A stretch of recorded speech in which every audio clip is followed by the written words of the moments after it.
Hi everybody, welcome to No Such Thing as a Fish. We have a special episode today. Yeah, this is an exciting episode. We've done this for the last 2 years. This will be our third episode where we are going to present to you an extract from our Book of the Year 2019, the audiobook of the year, in fact. Yes, this is going to be the letter A, so it's more like an extract. That's so good. Thank you. It's really fun. We went into a booth for 3 days and we all came out older, yes, wiser, yes, sadder, yes, but also we had a whale of a time in there. So we hope you enjoyed listening to it. Yeah, and if you would like to get the rest of that book, just go to Audible or go to anywhere online that sells your online audiobooks and check it out. There's a whole 25 other letters that you can explore in there. That's true, although X and Q are extremely short. But if you're more old-fashioned and you want the book, that's still available, and just go to Amazon or your bookshops. Book of the Year 2019. And thanks so much to everyone who's bought it this year. It meant the world to us. Okay, on with the show. On with it.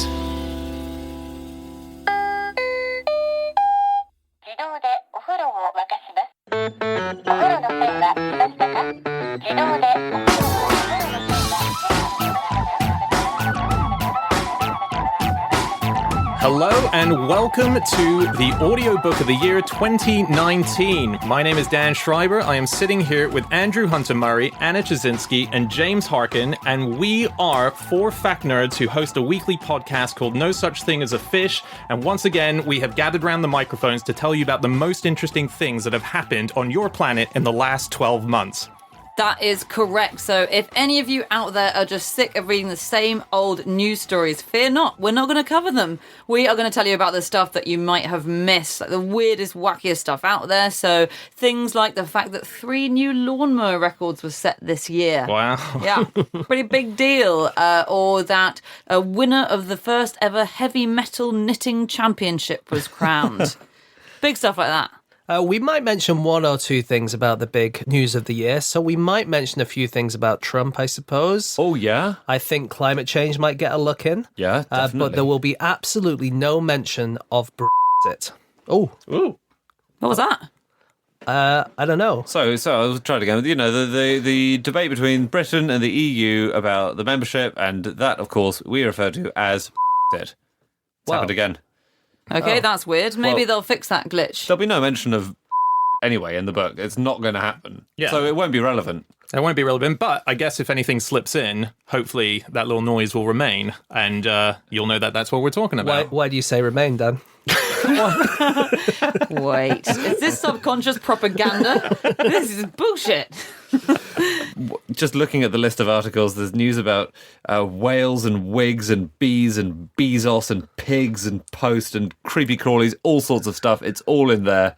Weird articles full of fabulous news. Indeed. And you said bees and Bezos and pigs and what was the other one beginning with Post. P? Post, yes. And that gives you a clue that this is actually a book in alphabetical order.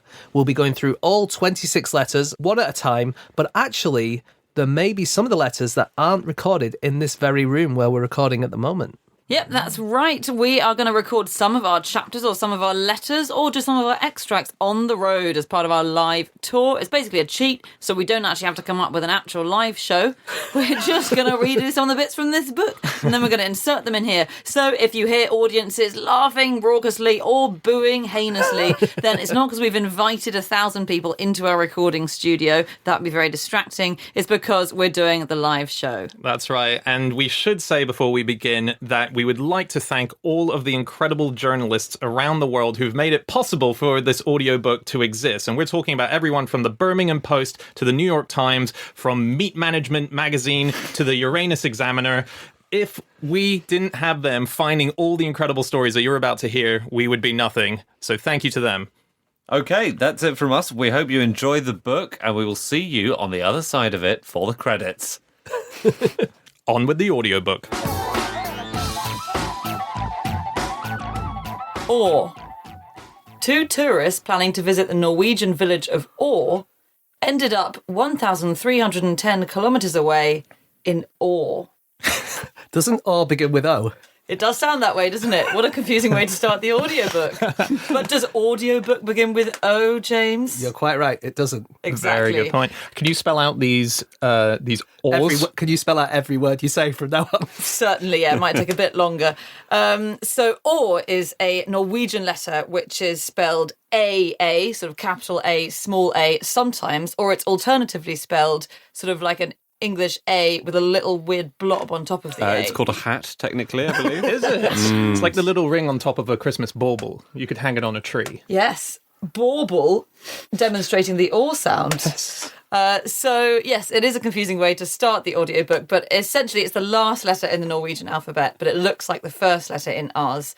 And basically these two tourists, these Chinese travellers, were spotted by Or's deputy mayor. They were literally in her front yard, and she realised they had mistakenly put Or, one spelling, into their sat-nav, and they'd actually intended to go to Or, the other spelling. So which spelling was she living in? Yeah, was it or? It was Or, James. Okay. So yes, it was in one of the Ors, the place they ended up was in a village called Hyen, which is more than 1,300 kilometres south of Or. And since the tourists didn't speak Norwegian, they were Chinese tourists, and the deputy mayor didn't speak Mandarin, she was completely unable to help them. And in the midst of the confusion, actually, it probably didn't help that the deputy mayor's name was Or Burger, so spelled with another Or. A third or? It's a third Or, yeah. The tourist vanished before anyone could do anything about it. If you're on a date in a boat, you don't want to be the third or, do you? There'll be a lot more of those puns as this book goes on. Adventuring. A 71-year-old Frenchman crossed the Atlantic in a barrel without a paddle, or an engine, or any sails, or any oars. Jean-Jacques Savin, a 71-year-old former paratrooper and sailor, wanted to become the first person to rely solely on currents to cross the Atlantic. So he built himself a 10-foot-long plywood barrel. It was designed to be killer whale proof, weighted to stay upright, clever, and his bed had straps so he wouldn't fall out in the night. Was he sleeping on top of the barrel? He was sleeping inside the barrel, Oh, okay. but So just falling out of his bed as opposed to falling the out Atlantic. falling into the sea. Yeah, he thought of everything. Savin cast off from the Canary Islands on Boxing Day last year, and he hoped to make it to the Caribbean within 3 months. Things did not go quite to plan. He was blown 600 miles off course almost immediately, and the weather remained against him for 5 weeks. On the upside, as there was no need to spend time maintaining an engine or all the sails he didn't have, he was able to dedicate himself to writing a diary, playing the mandolin, and looking at passing fish through a porthole in the bottom of the barrel, although he also had to spend 3 hours a day replying to emails forwarded to him by his secretary. As any good Frenchman would, he celebrated his 72nd birthday with foie gras and a bottle of Bordeaux. Finally, after 2,930 miles and 4 months of bobbing around on the ocean, Savin made it to the Caribbean Sea. He was then given a tow by a friendly oil tanker to the nearest land, the Dutch island of St. Eustatius, some 230 miles away. Although that wasn't his plan, he had been hoping to end up on a French-owned island because, as he said, that would be easier for the paperwork. For his next challenge, Savin is thinking of crossing the Pacific in a barrel. His friends are trying to dissuade him. Amazon versus Amazon. Amazon bribed the Amazon with $5 million worth of Kindles. 25 years ago, Jeff Bezos decided to change the name of his nascent company, Cadabra.com, after a conference call when people misheard it as cadaver. He finally hit on Amazon.com. The Amazon is the largest river in the world, he said, and he wanted to build the largest bookshop in the world. Amazon.com is certainly now the world's largest bookshop, but Bezos still wants it to expand. And to help him meet this ambition, he hatched a plan to create websites that, instead of ending .com, end with .amazon. Unfortunately, that idea didn't go down well with the governments of Bolivia, Brazil, Colombia, Ecuador, Guyana, Peru, Suriname and Venezuela, all of whom argued that since the River Amazon runs through their countries, they should own the rights to web addresses that make use of its name. At one stage, Amazon.com offered these countries $5 million worth of Kindles to try to break the impasse. The gesture was rejected, and the matter was eventually turned over to the Internet Corporation for Assigned Names and Numbers, also known as ICANN. After 5 years of wrangling, ICANN finally judged in favour of Amazon.com, but with the proviso that each country the Amazon runs through will be allowed a single domain name ending in .amazon. They will also be able to request a veto to up to 1,500 web addresses. What the ruling did not reveal was whether or not they still get the Kindles. Do you think if you're very good looking and you work at ICANN, you get called eye candy? Not in the Me Too era, Yeah. I don't think. You would have been more suited to the late 70s, I think. But Thanks, guys. Apollo 12. On July 20th, the world celebrated the 50th anniversary of the Apollo 11 mission, which landed the first humans on the moon. But few remembered the crew of Apollo 12, Pete Conrad, Alan Bean, and Richard Gordon, who arrived there just under 4 months later. So this is one of the greatest feats of mankind. It got no press because old Buzz Aldrin and Neil Armstrong were stealing it. This was an amazing mission. There's so many great facts we have here. My favorite one, I think, is that when Pete Conrad, so he was the third person to stand on the moon, when he did, his opening words were, "Whoopee! Man, that may have been a small one for Neil, but that was a long one for me."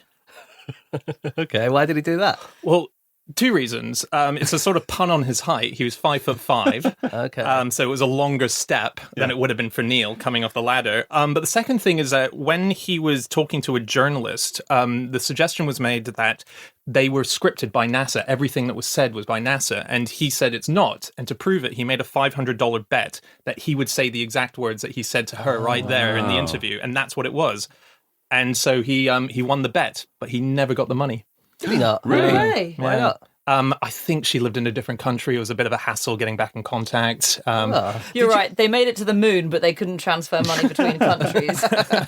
Did you write this article, Dan? Because I'm seeing a fact here which says the Apollo 12 moon landing footage was faked. Absolutely true. Come on. How incredible is that? So this is that Alan Bean. So he was the fourth man to stand on the moon, right behind Conrad. And he made the huge mistake of pointing the only video camera that they had with them directly at the sun.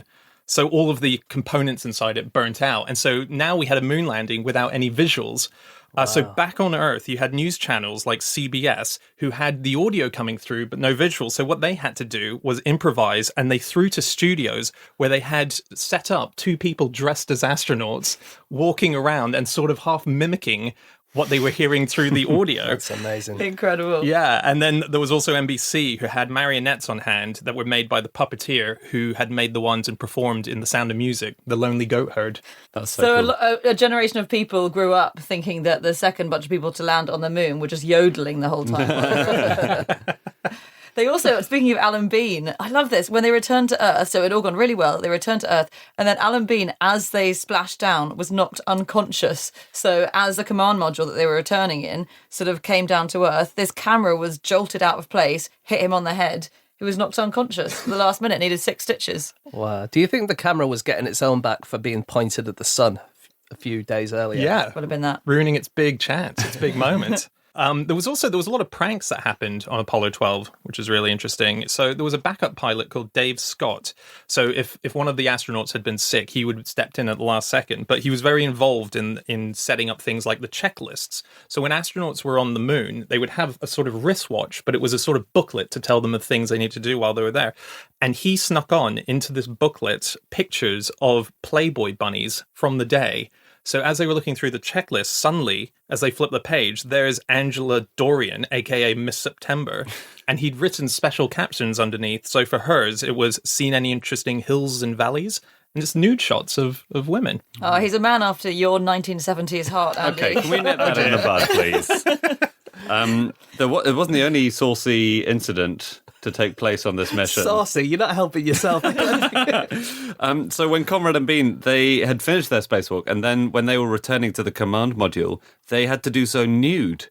And this was specifically at the instruction of the pilot of the command module, Richard Gordon, because he was really worried about moon dust getting into the systems of the spacecraft, because it is extremely fine and it might have damaged their machines. So he made them strip off all of their clothing, which feels a bit unnecessary, all of it, before he let them pass back from the lunar lander onto the main ship. So one more fact, this is quite opposite actually. Pete Conrad died on the 8th of July 1999, sadly, after crashing his motorcycle while riding through Ojai, California. And apparently Ojai comes from the word Awai, which is a Native American word from the Ventureño language. I really regret reading this one. I must say. Please, if you are someone who knows about the Ventureño language, in fact, you probably won't know that because I probably pronounced that wrong as well. Do not write in. But anyway, that word translates as moon. That is amazing. So eventually he did die in moon. Yeah. On the moon. On the moon. Incredible. Apocalypse. The population of Lake Elsinore tripled thanks to the popularity of its poppies. Heavy rain this spring meant that the hills around the Californian city of Lake Elsinore, population 68,000, became covered with a super bloom of millions and millions of poppies so extensive it could be seen from space. Unsurprisingly, their beauty attracted eager selfie-seeking poppy tourists. Over 150,000 arrived in the city in a single weekend to admire them. At first, the local mayor declared the phenomenon Poppypalooza. Then it became the Poppy Apocalypse, and finally, the Apocalypse. Other officials described it as a poppy nightmare, presumably with slightly less good imagination. Feels like a step down, doesn't it? It does, doesn't it? All of this might sound histrionic, but the fact is that the super bloom was a disaster for the people of Lake Elsinore. Local services were overrun. Medical assistance had to be offered to the many tourists who fainted in the heat. The authorities had to watch out for those who cut through barbed wire fencing to get at the flowers, and one couple even illegally landed a helicopter in the middle of the poppies to skip the queues. And then there was the problem of rattlesnakes, which were coming out of hibernation at the time, and which bit at least one visitor. Eventually, the town felt it had no choice but to bar access to the main poppy site, Walker Canyon, and plead with people to stay away. This weekend has been unbearable, said the city's officials, adding that it had caused unnecessary hardships for our entire community. Once the poppy nightmare was over, the city posted on Instagram, "We survived the poppy apocalypse," and the LA Times recommended that poppy fans should not thank the city authorities by sending them flowers, as that would be horrifically insensitive. Apposite. A shark, which had just eaten a shark, was caught by a man called the Shark. Former professional golfer Greg Norman is known as the Shark because he's from the home of the great white shark, Queensland, and because he plays very aggressively. While fishing off the coast of Jupiter, Florida, he managed to hook an 80-pound black-tipped shark, which was then immediately attacked and eaten by a hammerhead shark 10 times as big. Norman and his friends eventually wrestled the hammerhead along the boat, swam next to it for a bit, and then released it. There's been other apposite news this year. Gillette had to recall 90,000 disposable Venus razors because, thanks to a manufacturing error, they posed a cutting hazard. Very nice. There was a Disney cafe which was closed because someone spotted a mouse. So that cafe is located in Birmingham. It's inside the world's biggest Primark. Imagine that. What are we still doing here? Exactly. Yeah. So they serve mouse-shaped pancakes there. They have pictures of Mickey everywhere. But when a customer saw an actual real-life mouse, that was too much, and the cafe had to temporarily shut down. That's proportionate. It's better than shutting it down forever because you see a single mouse. Speaking of fast food, this was quite apposite. 5 guys were arrested at Five Guys. Nice. They got into a fist fight inside a Florida branch of the burger restaurant, and the police got called. But do you think there were only 4 guys involved in the fight and the police said, "We gotta get the headlines"? What about you? You, get over here. Also, there was a lunar eclipse in the UK on the anniversary of the moon landings, which is nice. Yeah, so good. I remember that. Saw it. Well, I heard about it and looked out of the window and noticed there was cloud cover. It's a great story. Yeah. Thank you. There was also the fact that the Spirit of Britain abandoned the UK and fled to the continent. Mine did a long time ago. This was a P&O ferry, the Spirit of Britain, and the firm changed the country of registration to Cyprus to avoid problems after A rapper who wrote songs about credit card fraud was actually charged with credit card fraud. He's 25-year-old self-made Cash. Surprisingly, that's not his real name. He was born Jonathan Woods, and he's written songs including In Swipe I Trust, where he describes making a killing from credit cards. Prosecutors said Woods claimed to be sophisticated at credit card fraud when, in fact, he is not. And if you're really sophisticated at credit card fraud, you don't tend to tell people about it. No. The better you are, the lower the odds that you'll be caught, unless you write a song and release it. His next song is basically his credit card number, his mother's maiden name, his first pet. Arks. The owners of the world's largest replica of Noah's Ark sued for rain damage. Ken Ham's Ark Encounter is a fundamentalist Catholic theme park in Kentucky whose centerpiece is a full-sized replica of Noah's Ark. It's probably the largest wooden structure in the world. In 2017 and 2018, Kentucky suffered extremely heavy rains, which, while not quite heavy enough to cover the entire planet with 15 cubits of water, as happened in the Old Testament, Citation needed. they were enough to cause landslides in the park. Ham's company demanded $1 million from their insurers and claim that so far they have refused to pay out. The case continues with barely an olive branch in sight. Armageddon. If Bruce Willis managed to blow up an Earth-threatening asteroid, it would simply reform and hit the planet anyway.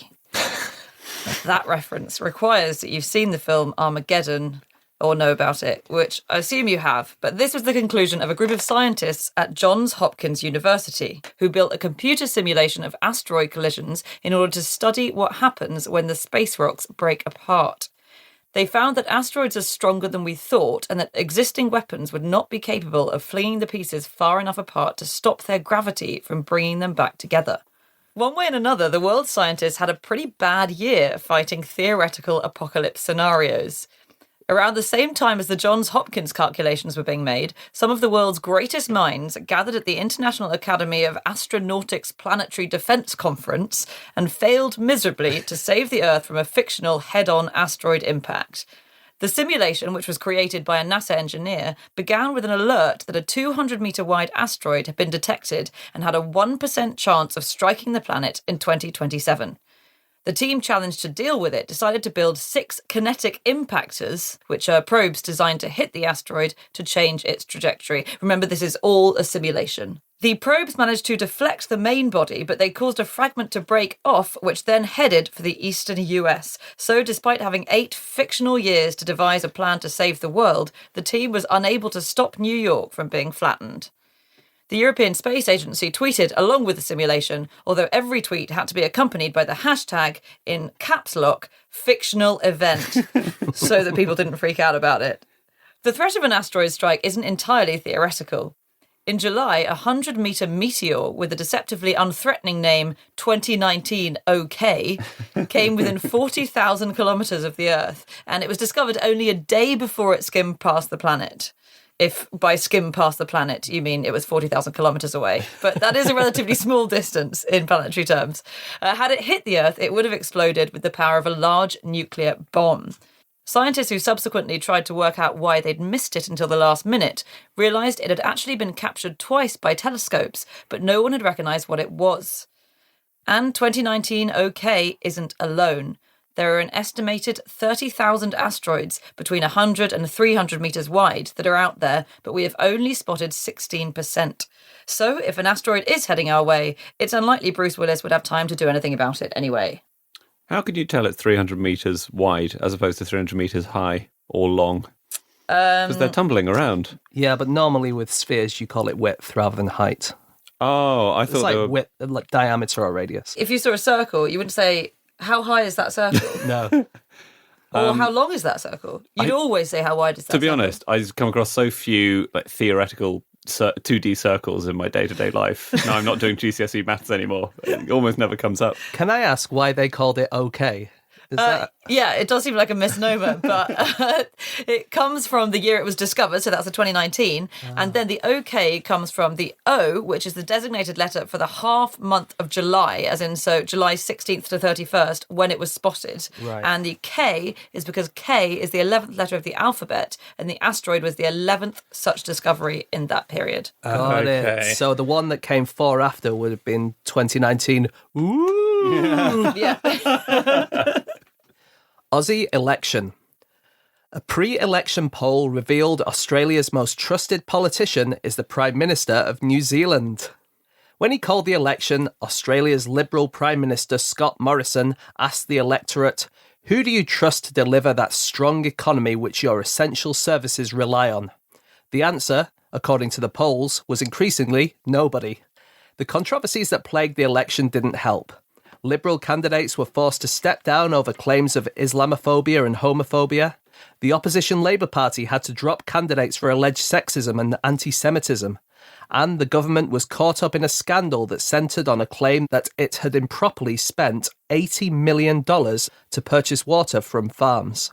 Nicknames about scandals tend to end with -gate, like Watergate or any other gates. Can you think of any other gates? Plebgate. Plebgate. Yeah, do you remember Plebgate? Oh, I was thinking Squidgygate. Do you remember that one? Oh, dimly. Yeah, that was someone calling someone Squidgy in a phone call. Prince Andrew and Fergie. Was it? Was it? Or was it Prince Charles and someone Diana. else? Well, it was one of the princes. Garden Gate. Garden Gate, is that one? Or is that just... No, it's just the a idea of gate. I garden? was just trying to contribute. But yeah, that's just Well, this scandal was about water, of course, so the Aussie press, somewhat lacking originality, dubbed it Watergate, which also made it impossible to Google. Despite the failings of the main parties, voters didn't really flock to the smaller parties, such as the Great Australian Party, or the Love Australia or Leave Party, or the unnecessarily shouty Climate Action, Immigration Action, Accountable Politicians Party. There was lots of exclamation points in that name. I think you conveyed that. Did I? Yeah. Or the party with probably the world's most contrived acronym. They were the Help End Marijuana Prohibition Party, or the Hemp Party. It was probably because some of the candidates from these parties didn't show much more integrity than the frontrunners.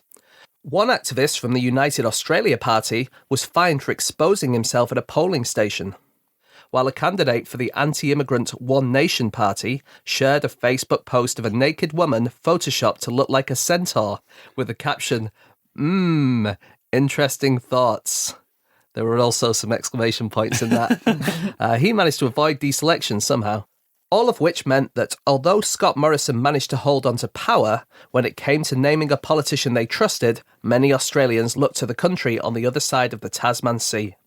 New Zealand's Prime Minister Jacinda Ardern has been gaining plaudits around the world, thanks especially to her response to the terrorist attack in Christchurch, where she refused to mention the name of the attacker.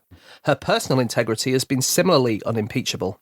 When a schoolchild wrote to her asking that the government do some research into psychics and dragons, and including $5 by way of a sweetener, Ardern returned the bribe. Avengers.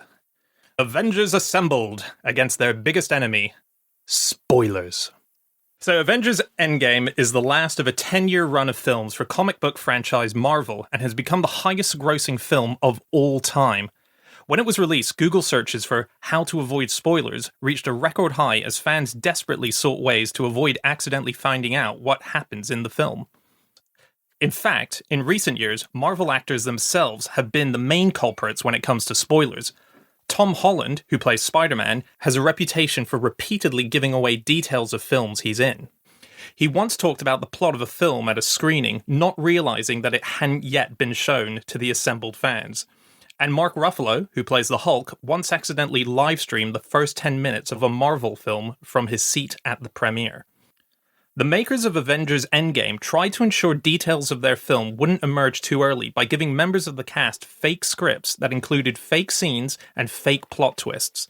They did, however, break cover to poo-poo a sizable online campaign to introduce a plot twist that would have involved one of the heroes, Ant-Man, who can miniaturize himself. The idea was that Ant-Man would make his way into the arch-villain Thanos' bottom, then rapidly expand back to full size, tearing Thanos apart in the process.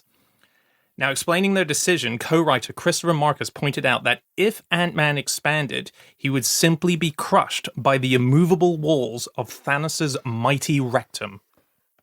As someone who's never seen Avengers, that sounded like complete gibberish. Even if you do have a mighty rectum, it's still going to be uncomfortable, isn't it? It'll be uncomfortable. Yeah, I think it would. Sorry, I actually visualized it and tried to feel the pain Well done, Dan. in my own rectum, and I thought, yeah, not painful, but definitely...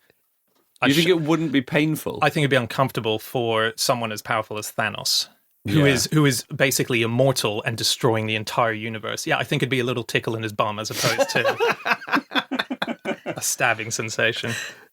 I can't comment because I don't know what Ant-Man is. It's He might fine. be Dan's made of done enough mint. thinking for all of us about this.